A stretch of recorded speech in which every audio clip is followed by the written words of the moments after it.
क्योंकि बाइबल हमें बताती है, जब हम बाइबल को पढ़ते हैं, परमेश्वर के वचन को पढ़ते हैं, भजन संहिता 133 उसी 1 और 2 आयत में लिखा है, देखो ये क्या ही भली और मनोहर बात है कि भाई लोग आपस में मिले रहें। ये तो उस उत्तम तेल के समान है जो हारून के सिर पर डाला गया था और उसकी दाढ़ी पर से बहकर उसके वस्त्र की छोर तक पहुंच गया। जब हम यहाँ पर परमेश्वर के वचन को पढ़ते हैं तो बाइबल हमें बताती है, परमेश्वर का वचन हमें बताता है, कहते क्या ही भली और मनोहर बात है कि भाई लोग आपस में मिले रहें। मैं कहना चाहता हूँ, कई बार हमारे जीवन में परेशानी आती है, मसीह लोगों के जीवन में परेशानी आती है, लेकिन मैं कहना चाहता हूँ बाइबल हमें बताती है एक मन होने के लिए, एकजुट होने के लिए। जब हम वचन को पढ़ते हैं तो बाइबल हमें बताती है, परमेश्वर का वचन हमें बताता, कहता ये उस तेल के समान है जो हारून के सिर पर डाला गया था और उसकी दाढ़ी से बहकर उसके वस्त्र की छोर तक पहुंच गया था।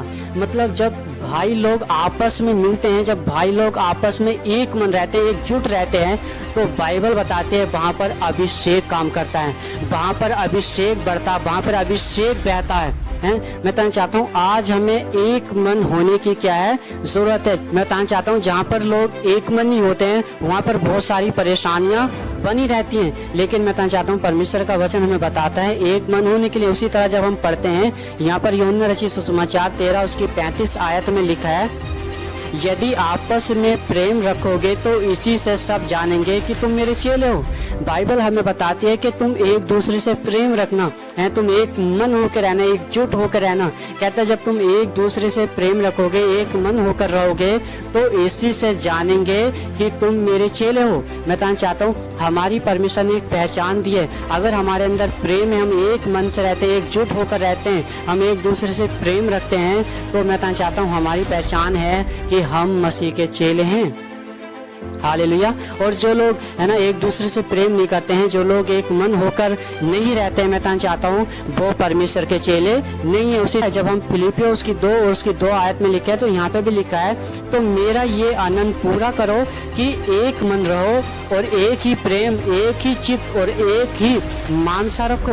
मैं कहना चाहता हूँ जब हम परमेश्वर के वचन को पढ़ते हैं तो यहाँ पर पौलुस भी हमें क्या करता है, बताता है, कहता मेरा ये आनंद पूरा करो। मतलब पौलुस का जो आनंद था वो क्या था कि जो मसीह लोग हैं वो एक मन रहें और एक दूसरे से प्रेम रखें और एक चित्त और एक ही मानसा से रहें। ये पौलुस का क्या था, आनंद था। पौलुस इस बात से क्या होता था, खुश होता था। जब हम उसी प्रकार आगे पढ़ते हैं यूहन्ना रचित सुसमाचार अध्याय 17 उसकी 21 आयत में लिखा है कि वे सब एक हो जैसा तू हे पिता मुझ में है और मैं तुझ में हूँ, वैसे ही वे भी हम में हो, जिससे संसार विश्वास करे कि तूने मुझे भेजा है। मैं कहना चाहता हूँ जब हम यहाँ पर परमेश्वर के वचन को पढ़ते हैं तो परमेश्वर का वचन हमें बताता है, यीशु मसीह कहते हैं जैसे पिता तू मुझ में है मैं तुझ में हूँ, जैसे हम एक हैं तो वैसे वो भी एक रहें, ताकि मतलब है ना जो संसार के लोग हैं वो क्या करें, विश्वास करें कि परमेश्वर है तूने मुझे भेजा है।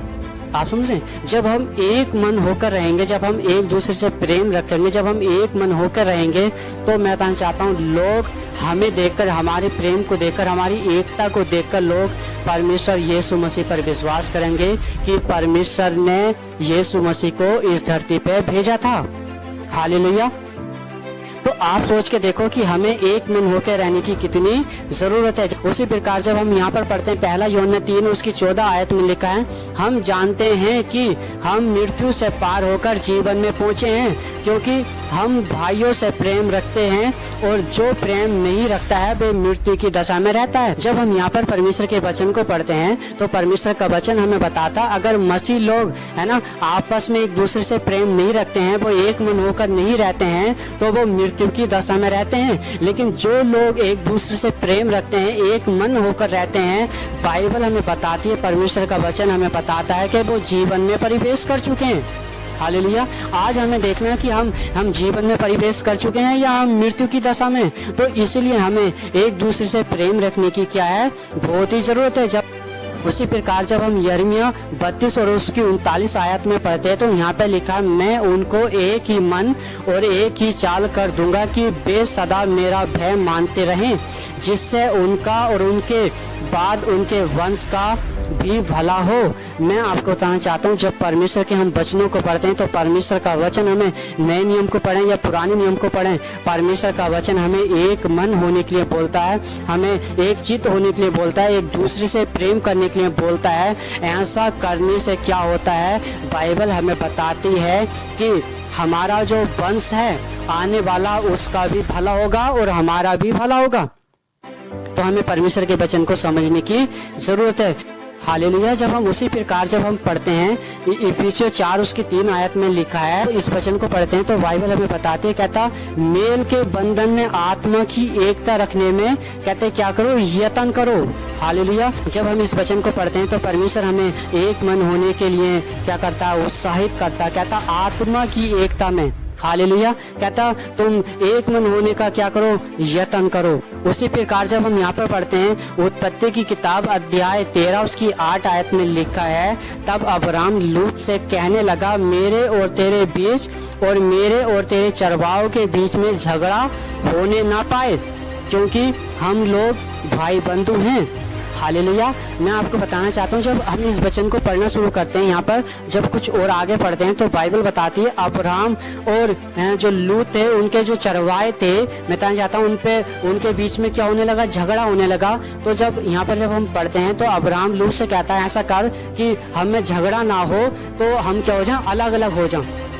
लेकिन मैं कहना चाहता हूँ अब्राहम जो था एक आत्मिक व्यक्ति था, है ना। लूत इस बात को नहीं समझ रहा था, ना लूत के जो चरवाहे थे वो इस बात को समझ रहे थे। और बाइबल बताती है ना, लूत को क्या होना चाहिए था, लूत को होना चाहिए था कि वो अब्राहम के साथ क्या रहे, एक मन रहे, है ना। उसके जो चरवाहे वो अब्राहम के चरवाहों के संग क्या रहे, एक मन रहे। मैं कहना चाहता हूँ क्योंकि अब्राहम जो था परमेश्वर का दास था, वो परमेश्वर की आज्ञा को मानता था, परमेश्वर के वचनों के अनुसार चलता था, वो आत्मिक लाइफ को जीता था। लेकिन लूत जो था वो ऐसा नहीं था, ना उसके लोग ऐसे थे। लेकिन जब अब्राहम ने देखा कि ये है ना एक मन होकर नहीं रहना चाहता है ना, हमारे बीच में लड़ाई झगड़े होना है, तो अब्राहम ने बोला कि ऐसा कर, हम क्यों ना हम बंटवारा कर लें। तो मैं बताना चाहता हूँ बाइबल को जब पढ़ते हैं तो बाइबल हमें बताती है अब्राहम कहता तुझे जो जगह चुननी है वो चुन ले, है ना, तुझे जिधर रहना रह ले। और मैं कहना चाहता हूँ अब्राहम से लूत जो करता है, मतलब फैसला करता है, और लूत एक ऐसी जगह को चुन लेता है और वो उस जगह पर जाकर क्या हो जाता है, नाश हो जाता है। क्यों नाश हो जाता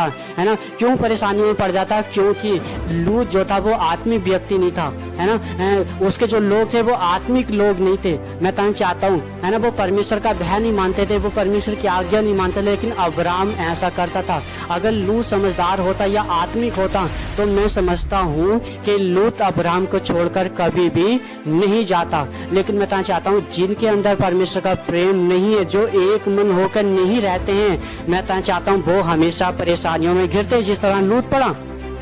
सुनो, तो हमें इन परेशानियों से क्या करना है, बचना। आने वाले समय में बहुत सारे आंधी तूफान आएंगे, बहुत सारे वाद विवाद होंगे, बहुत सारी परेशानियों का सामना करना पड़ेगा। लेकिन मैं कहना चाहता हूँ, है ना, उन परेशानियों से वो लोग निकल जाएंगे जो लोग एक मन होकर रहते हैं, एक दूसरे से प्रेम रखते हैं। जो अकेले रहते हैं, मैं कहना चाहता हूँ वो हमेशा क्या रहेंगे, परेशान रहेंगे। उसी प्रकार जब हम उत्पत्ति 45 और उसकी 24 आयत को पढ़ते हैं तो यहाँ पे लिखा है, तब उसने अपने भाइयों को विदा किया और वे चल दिए, और उसने उनसे कहा कि मार्ग में कहीं झगड़ा ना करना। जब हम इस वचन को पढ़ते हैं तो मैं कहना चाहता हूँ यहाँ पर, है ना, यूसुफ है जो, है ना, अपने भाइयों को क्या करता है, समझाता, बताता, कहता जब तुम यहाँ से जा रहे हो तो आपस में झगड़ा मत करना, रास्ते में मार्ग में झगड़ा मत करना। हालेलुया। क्योंकि यूसुफ जानता था कि मेरे भाई जो हैं शुरू से ही झगड़ालू हैं, है ना, वो बात भी बात करते चले आए हैं, वो लड़ाई झगड़े करते आए हैं। जब यूसुफ उनके साथ रहता था वो उसके साथ भी लड़ाई झगड़े करते थे। इसलिए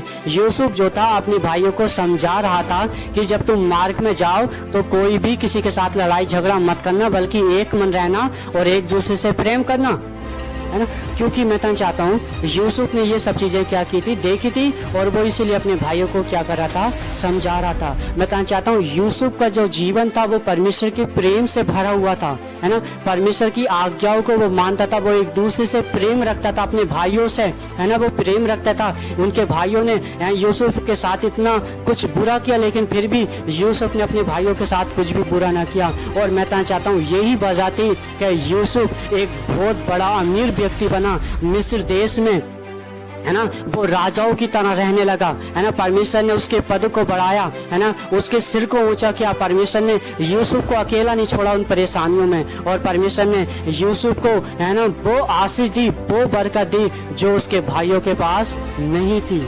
हालेलुया। मैं तो चाहता हूँ आज परमेश्वर हमें भी बढ़ाना चाहता है, आज परमेश्वर आपको भी बढ़ाना चाहता है, आज परमेश्वर आपके सिर को ऊंचा करना चाहता है। परमेश्वर, है ना, आपको, है ना, बड़ी बड़ी आशीषें देना चाहता है। लेकिन मैं तो चाहता हूँ वो आशीषें कब मिलेंगी? जब हम एक दूसरे से प्रेम रखेंगे, जब हम एक मन होकर रहेंगे। अगर हम एक दूसरे से, है ना, एक दूसरे की बुराई करेंगे, एक दूसरे का विरोध करेंगे, एक दूसरे से जेलसी करेंगे, तो मैं तो चाहता हूँ हम कभी भी प्रभु में आगे नहीं बढ़ सकते, हम कभी भी, है ना, उत्तम आशीष नहीं पा सकते। अगर आप यूसुफ की तरह ब्लेस होना चाहते हैं तो मैं तो चाहता हूँ आपको अपने भाइयों से, है ना, अपने मसीह लोगों से प्रेम करना पड़ेगा, आपको एक दूसरे की इज्जत करनी पड़ेगी। मैं तो चाहता हूँ तब जाके परमेश्वर हमें आशीष देगा, तब परमेश्वर हमें क्या करेगा? बढ़ाएगा, और इतना बढ़ाएगा कि आपने कभी सोचा भी नहीं होगा।